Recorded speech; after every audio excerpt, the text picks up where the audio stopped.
COVID-19 pandemic regulations in place, Fox 12's Sarah Hurwitz is looking at how religious institutions are now using technology to connect, even at a distance.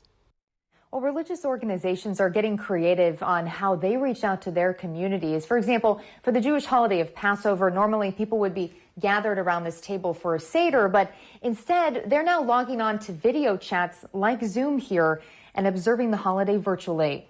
Easter, Passover, and Ramadan, all important holidays of the Christian, Jewish, and Islamic faiths, now tasked with a new way of carrying out those traditions this month. When it comes to events like Ramadan, we are focusing more on what we can do virtually. There's really are ways to connect to our tradition and ways to connect to each other. The big thing is that instead of speaking to a bunch of people, I'm speaking to a camera. We spoke with these leaders who are all getting creative in how they reach their religious communities.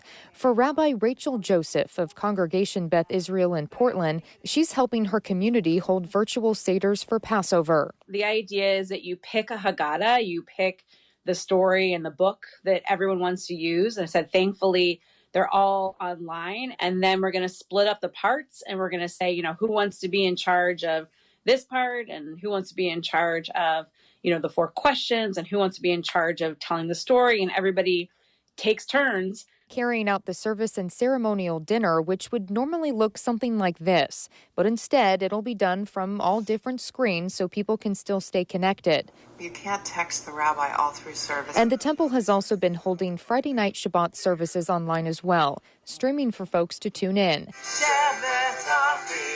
And for Rolling Hills Community Church in Tualatin, thanks for joining us here today. Pastor Bill Towne says they streamed their services too and will be holding a virtual Good Friday service for upcoming Easter, and they're reaching out to families in other ways as well. This Sunday, which is Palm Sunday, we have all our families doing virtual palm parades in their houses. And so they're going to send in the videos of those. Will you please stand up? Pastor Towne says reaching out digitally for all church services is an adjustment. Obviously, I don't like it. I mean, we like being together as people and as a family.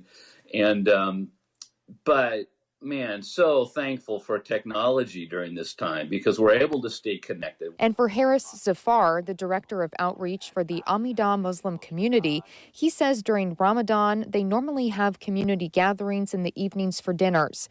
But he says mosques have had to close due to COVID-19 regulations. Though we can't go to the mosques for Friday prayers now and all over the world, the Friday prayer doesn't end. So do it in your homes. But none of these leaders are losing faith that communities will carry on with religious traditions, even if they have to observe a bit differently this year. Don't lose contact with one another. You just need to be more deliberate about things instead of just assuming you'll see them at the mosque. That just because we're supposed to be physically distant doesn't mean that we're spiritually or emotionally distant. It's limiting. It's limiting across the board as far as just people connecting with people. But we're making do. And we will have links to all of the resources and how to watch some of these services live on our website, kptv.com. Reporting in Beaverton, Sarah Hurwitz, Fox 12 Oregon.